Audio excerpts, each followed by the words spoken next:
ಸ್ನೇಹಿತರೆ, ಇಂದು ಸೋಮವಾರ, ಪರಮ ಪವಿತ್ರವಾದಂಥ ಮಾಘ ಮಾಸದ ಸೋಮವಾರದ ದಿನ ಏಕಾದಶಿ ಕೂಡ ಬಂದಿದೆ. ಸ್ನೇಹಿತರೆ, ಈ ದಿನ 1 ರು ನಾಣ್ಯದಿಂದ ಈ ಚಿಕ್ಕ ಪರಿಹಾರವನ್ನು ಮಾಡ್ಕೊಳ್ಳಿ. ಹಣಕಾಸಿನ ಸಮಸ್ಯೆಗಳನ್ನು ದೂರ ಮಾಡ್ಕೊಳ್ಳೋದಕ್ಕೆ ಅದ್ಭುತವಾದಂಥ ಪರಿಹಾರ ಅಂತಲೇ ಹೇಳ್ಬೋದು. ಪರಿಹಾರ ಶಾಸ್ತ್ರದಲ್ಲಿ ತಿಳಿಸ್ಕೊಟ್ಟಿರುವಂಥ ಈ ಅದ್ಭುತವಾದಂಥ ಪರಿಹಾರವನ್ನು ಮಾಡ್ಕೊಂಡು ನೋಡಿ ಸ್ನೇಹಿತರೆ. ಖಂಡಿತವಾಗಿ ನಿಮ್ಮ ಹಣಕಾಸಿನ ಸಮಸ್ಯೆಗಳು, ಸಾಲ ಬಾಧೆಗಳು ನಿರ್ಮೂಲವಾಗುತ್ತೆ, ಹಣ ವೃದ್ಧಿ ಆಗುತ್ತೆ ಅಂತಲೇ ಹೇಳಲಾಗುತ್ತೆ. ಈ 1 ರೂಪಾಯಿ ಪರಿಹಾರಕ್ಕೆ ಅತ್ಯಂತ ಶಕ್ತಿ ಇದೆ.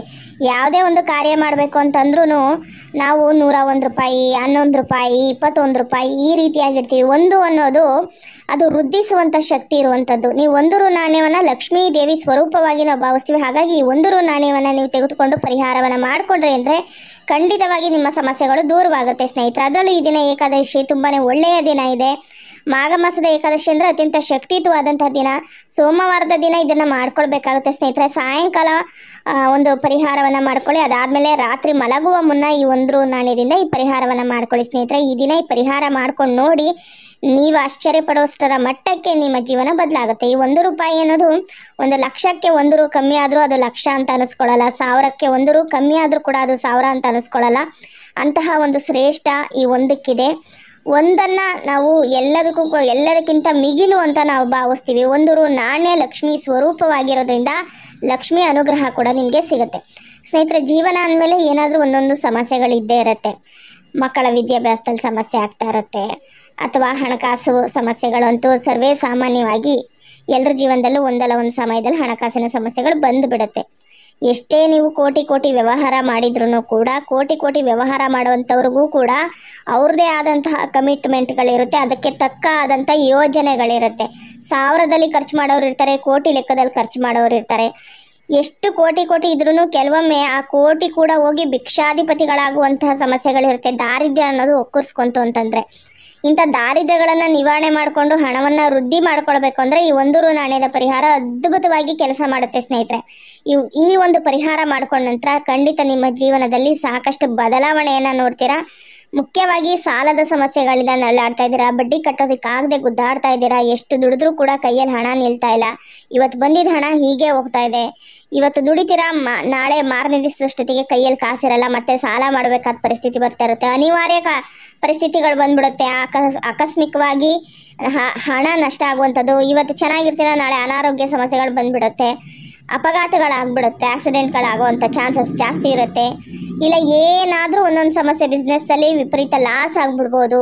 ಹೀಗೆ ಏನಾದರೂ ಒಂದೊಂದು ಸಮಸ್ಯೆಗಳು ಇದ್ದೇ ಇರುತ್ತೆ ಮನುಷ್ಯನಿಗೆ. ಈ ರೀತಿ ಇರಬೇಕಾದಂಥ ಸಂದರ್ಭದಲ್ಲಿ ಕೆಲವೊಂದಷ್ಟು ಪರಿಹಾರಗಳನ್ನು ನಾವು ಪರಿಹಾರ ಶಾಸ್ತ್ರದಲ್ಲಿ ನಮಗೆ ಹಣ ವೃದ್ಧಿಗಾಗಿ ತಿಳಿಸ್ಕೊಟ್ಟಿದ್ದಾರೆ ಸ್ನೇಹಿತರೆ. ಈ ಪರಿಹಾರ ಖಂಡಿತವಾಗಿಯೂ ನಿಮಗೆ ಅದ್ಭುತವಾಗಿ ಕೆಲಸ ಮಾಡುತ್ತೆ ಸ್ನೇಹಿತರೆ. ಈ 1 ರು ಅನ್ನೋದು ಸರ್ವಶ್ರೇಷ್ಠವಾದಂಥದ್ದು. ಹಾಗಾಗಿ 1 ರು ಇಂದನೇ ನೀವು ಈ ಪರಿಹಾರವನ್ನು ಮಾಡ್ಕೊಳ್ಳಿ ಸ್ನೇಹಿತರೆ. ನೀವು ಇವತ್ತು ಮಾಡಬೇಕಾಗಿರೋದಿಷ್ಟೇ. ಯಥಾ ಪ್ರಕಾರ ನೀವು ಯಾವ ರೀತಿಯಾಗಿ ಪೂಜಾ ಆರಾಧನೆಯನ್ನು ಮಾಡ್ಕೋತೀರಾ, ದೀಪಾರಾಧನೆಯನ್ನು ಮಾಡ್ಕೋತೀರಾ. ಈ ರೀತಿ ಏಕಾದಶಿ ಇರೋದ್ರಿಂದ ಉಪವಾಸ ಅಂಥವ್ರು ಇರ್ತಾರೆ, ಏಕಾದಶಿ ವ್ರತಾಚರಣೆ ಮಾಡುವಂಥವ್ರು ಇರ್ತಾರೆ. ಈ ದಿನ ಸೋಮವಾರ ಬಂದಿದೆ, ಸಾಯಂಕಾಲ ನೀವು ಶಿವನಿಗೆ ಒಂದು ದೀಪಾರಾಧನೆ ಮಾಡುವಂಥ ಸಂದರ್ಭದಲ್ಲಿ ಈ ಒಂದು ಪರಿಹಾರವನ್ನು ಮಾಡ್ಕೊಳ್ಳಿ. ದೀಪಾರಾಧನೆ ಮಾಡುವಾಗ ಸ್ನೇಹಿತರೆ, ಈ ದಿನ ವಿಳೆದೆಲೆ ಮೇಲೆ ಇಟ್ಬಿಟ್ಟು ನೀವು ದೀಪಾರಾಧನೆ ಮಾಡ್ಕೊಳ್ಳಿ. ಈ ದಿನ ವಿಳೆದೆಲೆ ಮೇಲೆ, ಅರಳಿ ಎಲೆ ಮೇಲೆ ಮತ್ತು ಬಿಲ್ವಪತ್ರೆಯ ಮೇಲೆ ದೀಪಾರಾಧನೆ ಮಾಡಿದರೆ ಖಂಡಿತವಾಗಿಯೂ ನಿಮ್ಮ ಎಲ್ಲ ಸಮಸ್ಯೆಗಳು ನಿರ್ಮೂಲವಾಗುತ್ತೆ. ಕ್ಷಣ ಮಾತ್ರದಲ್ಲಿ ನಿರ್ಮೂಲ ಆಗುತ್ತೆ ಅಂತಲೇ ಹೇಳ್ಬೋದು. ದೀಪವನ್ನು ಖಾಲಿಯಾಗಿ ನಾವು ಹಾಗೇನೆ ಇಡಬಾರ್ದು. ಅದ್ರ ಮೇಲೆ ಯಾವುದಾದ್ರೂ ಒಂದು ಎಲೆ ಇಟ್ಟು ದೀಪಾರಾಧನೆಯನ್ನು ಮಾಡಬೇಕು. ಅದರಲ್ಲೂ ಮುಖ್ಯವಾಗಿ ವಿಳೆದೆಲೆ ಆಗಿರಬಹುದು, ಅಥವಾ ದಾಸವಾಳದ ಎಲೆ. ಶನಿವಾರದ ದಿನ, ಅದರಲ್ಲಿ ಈ ದಿನ ಏಕಾದಶಿ ಇರೋದ್ರಿಂದ ದಾಸವಾಳದ ಎಲೆ ಮೇಲೆ ಇಟ್ಟು ಕೂಡ ನೀವು ದೀಪಾರಾಧನೆ ಮಾಡ್ಬೋದು. ಯಾವುದೂ ನಿಮ್ಗೆ ಸಿಕ್ಕಿಲ್ಲ ಅಂದರೆ ವಿಳೆದೆಲೆ ಮೇಲೆ ನೀವು ದೀಪಾರಾಧನೆ ಮಾಡ್ಕೊಳ್ಳಿ. ಬಿಲ್ವಪತ್ರೆ ಮೇಲೆ ಕೂಡ ನೀವು ದೀಪಾರಾಧನೆ ಮಾಡ್ಕೊಳ್ಬೋದು ಸ್ನೇಹಿತರೆ. ಈ ರೀತಿ ದೀಪಾರಾಧನೆ ಮಾಡ್ಕೊಳ್ಳುವಾಗ ಸ್ನೇಹಿತರೆ, ತುಪ್ಪದ ದೀಪಾರಾಧನೆಯಾಗಲಿ, ಎಳ್ಳೆಣ್ಣೆಯ ದೀಪಾರಾಧನೆಯಾಗಲಿ ನೀವು ಮಾಡ್ಕೊಳ್ಬೇಕಾಗುತ್ತೆ. ಈ ದೀಪಕ್ಕೆ ಒಂದು ಏಲಕ್ಕಿ ಅಥವಾ ಲವಂಗವನ್ನು ಹಾಕಿದರೂ ಕೂಡ ಲಕ್ಷ್ಮಿ ಅನುಗ್ರಹ ಸಿಗತ್ತೆ ನಿಮಗೆ. ಲವಂಗ ಹಣಕಾಸಿಗೆ ಬಂದಿರುವಂಥ ದಾರಿದ್ರ್ಯವನ್ನು ಓಡಿಸಿದ್ರೆ, ಏಲಕ್ಕಿ ಹಣವನ್ನು ವೃದ್ಧಿಸುತ್ತೆ ಅಂತಲೇ ಹೇಳಲಾಗುತ್ತೆ. ಹಾಗಾಗಿ ಒಂದು ಏಲಕ್ಕಿ, ಒಂದು ಲವಂಗವನ್ನು ಹಾಕೊಳ್ಬೋದು. ಅದೇ ರೀತಿಯಲ್ಲಿ ಸ್ನೇಹಿತರೆ, ದೀಪಾರಾಧನೆ ಮಾಡುವಂಥ ಸಂದರ್ಭದಲ್ಲಿ 1 ರು ನಾಣ್ಯವನ್ನು ದೀಪದಲ್ಲಿ ಸೇರಿಸಬೇಕಾಗುತ್ತೆ. ಈ ರೀತಿ 1 ರು ನಾಣ್ಯವನ್ನು ದೀಪದಲ್ಲಿ ಸೇರಿಸೋದ್ರಿಂದ ಧನ ಪ್ರಾಪ್ತಿ ಆಗುತ್ತೆ, ಲಕ್ಷ್ಮಿ ಅನುಗ್ರಹ ಆಗುತ್ತೆ. ಲಕ್ಷ್ಮಿಯ ಸ್ವರೂಪವಾಗಿ ದೀಪವನ್ನು ಬೆಳಗಿಸಿ ನೀವು 1 ರೂ ನಾಣ್ಯವನ್ನು ಸೇರಿಸ್ಬಿಟ್ಟು ದೀಪಾರಾಧನೆ ಮಾಡೋದ್ರಿಂದ ಖಂಡಿತವಾಗಿ ಒಳಿತನ್ನ ಕಾಣ್ತೀರಾ. ಸಾಯಂಕಾಲ ಸಂಧ್ಯಾಕಾಲದಲ್ಲಿ ದೀಪಾರಾಧನೆ ಮಾಡುವಂಥ ಸಂದರ್ಭದಲ್ಲಿ ಈ ದೀಪಾರಾಧನೆ ಮಾಡ್ಕೊಳ್ಳಿ. ಬೆಳಗ್ಗೆನೂ ಮಾಡ್ಬೋದು, ಸಾಯಂಕಾಲನೂ ಮಾಡ್ಬೋದು. ಸಂಧ್ಯಾಕಾಲದಲ್ಲಿ ಸರ್ವಶ್ರೇಷ್ಠವಾದಂಥ ಸಮಯ. ಈ ಸಮಯದಲ್ಲಿ ಲಕ್ಷ್ಮಿಯ ಸಂಚಾರ ಇರುತ್ತೆ, ಲಕ್ಷ್ಮಿ ಅನುಗ್ರಹ ನಿಮಗೆ ಸಿಗುತ್ತೆ. ಲಕ್ಷ್ಮಿ ಸದಾಕಾಲ ನಿಮ್ಮ ಮನೆಯಲ್ಲಿ ಕುಳಿತುಕೊಳ್ಬೇಕು, ಅನುಗ್ರಹ ಆಗಬೇಕು ಅಂದರೆ ಈ ಪರಿಹಾರ ಅದ್ಭುತವಾಗಿ ಕೆಲಸ ಮಾಡುತ್ತೆ ಸ್ನೇಹಿತರೆ. 1 ರೂ ನಾಣ್ಯವನ್ನು ದೀಪದಲ್ಲಿ ಹಾಕೊಳ್ಳಿ. ದೀಪ ಪೂರ್ತಿಯಾಗಿ ಉರಿದು ಆರಿದ ನಂತರ ಆ 1 ರೂ ನಾಣ್ಯ ಏನಿದೆ ನೋಡಿ, ಅದನ್ನು ತೆಗೆದುಕೊಳ್ಳಿ ಸ್ನೇಹಿತರೆ. ಅದನ್ನು ತೆಗೆದುಕೊಂಡು ಹತ್ತಿರದಲ್ಲಿ ಯಾವ್ದಾದ್ರು ದೇವಾಲಯ ಇತ್ತು, ಆ ದೇವಾಲಯದಲ್ಲಿ ಉಂಡಿಗೆ ನೀವು ಹಾಕ್ಬೋದು. ತೀರಾ ಅನಿವಾರ್ಯವಾಗಿ ಬಡವರು, ಭಿಕ್ಷುಕರು, ಅಂಗವಿಕಲರು ದೇವಾಲಯದ ಆವರಣದಲ್ಲಾಗಲಿ ಎಲ್ಲಾದರೂ ನಿಮಗೆ ಸಿಕ್ಕಿದ್ರು, ಊಟಕ್ಕೂ ಕಷ್ಟ ಇರೋವಂಥವ್ರು, ಅಂಥವ್ರು ಏನಾದರೂ ನಿಮ್ಗೆ ಸಿಕ್ಕಿದ್ರು ಅಂದರೆ 1 ರೂ ನಾಣ್ಯವನ್ನು ಕೊಡ್ಬೋದು. ಅದ್ರ ಜೊತೆಗೆ ಒಂದು 10 ರೂಪಾಯಿ 11 ರೂಪಾಯಿ ಸೇರಿ ಕೊಡಿ, 100 ರೂಪಾಯಿ ಕೊಡ್ತೀರಾ 101 ರೂಪಾಯಿ ಸೇರಿ ಕೊಡಿ. ಈ ರೀತಿ ಅನಿವಾರ್ಯತೆ ಇದೆ, ಹಣದ ಸಮಸ್ಯೆ ಇದೆ, ವಿಪರೀತ ಕಷ್ಟದಲ್ಲಿದ್ದಾರೆ ಅನ್ನೋರಿಗೆ ಇದನ್ನು ದಾನ ಮಾಡಿ. ಇಲ್ಲಾಂದರೆ ದೇವಾಲಯದ ಉಂಡಿ, ನಿಮ್ಮ ಇಷ್ಟ ದೈವ ಯಾವುದಾದ್ರೂ ದೇವಸ್ಥಾನಕ್ಕೆ ಹೋಗಿ ಉಂಡಿಯಲ್ಲಿ ಹಾಕ್ಬೇಡಿ. ಒಟ್ಟಾರೆ ಆ 1 ರೂ ನಾಣ್ಯ ಪರಿಹಾರ ಈ ರೀತಿ ನೀವು ಮಾಡಿದ ನಂತರ ಹಣವನ್ನು ನೀವು ನಿಮ್ಮ ಬಳಿ ಇಟ್ಕೊಳ್ಳೋ ಹಾಗಿಲ್ಲ. ಈ ರೀತಿ ನೀವು ಮಾಡಬೇಕಾಗುತ್ತೆ ಸ್ನೇಹಿತರೆ. ಖಂಡಿತ ನೀವು ನೋಡಿ, ನಿಮ್ಮ ಜೀವನದಲ್ಲಿ ದಿನದಿಂದ ದಿನಕ್ಕೆ ಎಲ್ಲ ಸಮಸ್ಯೆಗಳು ನಿರ್ಮೂಲವಾಗುತ್ತೆ, ಕಷ್ಟಗಳು ನಿರ್ಮೂಲವಾಗುತ್ತೆ. ದೀಪದಲ್ಲಿ ನೀವು 1 ರೂ ನಾಣ್ಯವನ್ನು ಹಾಕ್ತಾ ಇದ್ದೀರಾ ಅಂದಾಗಲೇ ಸಂಕಲ್ಪ ಮಾಡ್ಕೊಳ್ಬೇಕು, ನನಗೆ ಇಂಥ ಸಮಸ್ಯೆ ಇದೆ, ಈ ರೀತಿ ನನ್ನ ವ್ಯಾಪಾರದಲ್ಲಿ ಕುಂದುಕೊರತೆಗಳಾಗ್ತದೆ, ವ್ಯಾಪಾರ ಅಭಿವೃದ್ಧಿ ಇಲ್ಲ, ಲಾಸ್ ಆಗ್ತಾ ಇದೆ, ವೃತ್ತಿ ಜೀವನದಲ್ಲಿ ಒಂದು ಯಾವುದೇ ರೀತಿ ಪ್ರಗತಿ ಇಲ್ಲ, ಸಂಬಳ ಜಾಸ್ತಿ ಆಗ್ತಾಯಿಲ್ಲ, ಗಿಮೋಷನ್ ಏನು ಕೂಡ ಸಿಗ್ತಾಯಿಲ್ಲ, ಕಷ್ಟಗಳ ಮೇಲೆ ಕಷ್ಟಗಳಾಗ್ತಾ ಇದೆ, ಹಣ ನಿಲ್ತಾ ಇಲ್ಲ, ಮಕ್ಕಳು ಮಾತು ಕೇಳ್ತಿಲ್ಲ, ಮಕ್ಕಳಿಗೆ ಏನಾದ್ರು ತೊಂದರೆ ಆಗ್ತದೆ, ಅಪಘಾತಗಳು, ಕೋರ್ಟು ಕಚೇರಿ, ಏನು ನಿಮ್ಮ ಸಮಸ್ಯೆ ಇದ್ದರೂ ಕೂಡ ಸಂಕಲ್ಪ ಪೂರ್ವಕವಾಗಿ ನೀವು ಈ ದೀಪದಲ್ಲಿ ಇದನ್ನು ಹಾಕೊಳ್ಳಿ. ಖಂಡಿತ ಹಣದ ವೃದ್ಧಿ ಆಗುತ್ತೆ, ಸಮಸ್ಯೆಗಳು ಕೂಡ ದೂರ ಆಗುತ್ತೆ. ಹಾಗೆ ಸ್ನೇಹಿತರೆ, ಈ ದಿನ ರಾತ್ರಿ ಮಾಡ್ಕೊಳ್ಳುವಂಥ ಇನ್ನೊಂದು ಅದ್ಭುತ ಪರಿಹಾರವನ್ನು ತಿಳಿಸ್ಕೊಡ್ತಾ ಇದ್ದೀನಿ ಸ್ನೇಹಿತರೆ. 1 ರೂ ನಾಣ್ಯದ ಅದ್ಭುತ ಪರಿಹಾರ. ರಾತ್ರಿ ಮಲಗುವ ಮುನ್ನ ನೀವು ಈ ಒಂದು ಪರಿಹಾರವನ್ನು ಈ ದಿನ ಮಾಡ್ಕೊಂಡು ನೋಡಿ ಸ್ನೇಹಿತರೆ. 1 ರೂ ನಾಣ್ಯ ನಾನು ತಿಳಿಸ್ಕೊಟ್ಟಂಗೆ ಅದ್ಭುತವಾದಂಥ ಒಂದು ಪರಮ ಪವಿತ್ರವಾದಂಥ ಒಂದು ನಂಬರ್. 1 ರೂ ಅನ್ನೋದು ಲಕ್ಷ್ಮೀ ಸ್ವರೂಪ ಅಂತಲೇ ನೀವು ಅಂದ್ಕೊಳ್ಬೇಕು. ಯಾಕಂದರೆ 1 ರೂಗೆ ಅಂತಹ ಒಂದು ಶಕ್ತಿ ಇದೆ.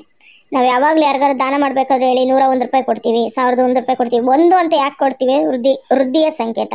ನಿಮ್ಗೆ ಹಣ ವೃದ್ಧಿ ಆಗಬೇಕು, ಸಮಸ್ಯೆಗಳು ದೂರ ಆಗಬೇಕು ಅಂದರೆ ಪರಿಹಾರ ಖಂಡಿತ ನಿಮಗೆ ಕೈ ಹಿಡಿಯುತ್ತೆ. ಹಾಗಾಗಿ ಮಾಡ್ಕೊಳ್ಳಿ.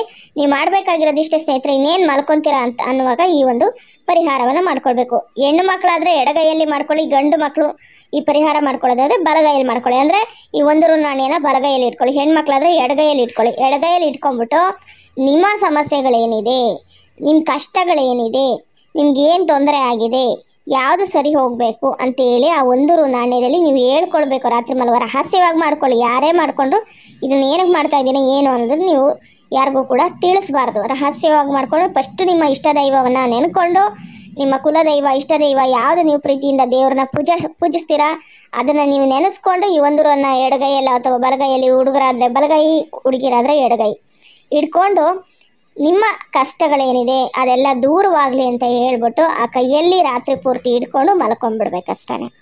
ಬೇರೆ ಏನಿಲ್ಲ ಸ್ನೇಹಿತರೆ. ಸಿಂಪಲ್ಲಾಗಿ ಮಾಡ್ಕೊಳ್ಳೋವಂಥದ್ದು. ಕೈಯಲ್ಲಿ ಹಿಡ್ಕೊಂಡು ಮಲ್ಕೋಬೇಕು. ಇಡೀ ರಾತ್ರಿ ನಿಮ್ಮ ಕೈಯಲ್ಲಿ ಹಣ ಇರುವಂತೆ ನೀವು ನೋಡಿಕೊಂಡು ಮಲ್ಕೊಂಬಿಡಿ ಸ್ನೇಹಿತರೆ.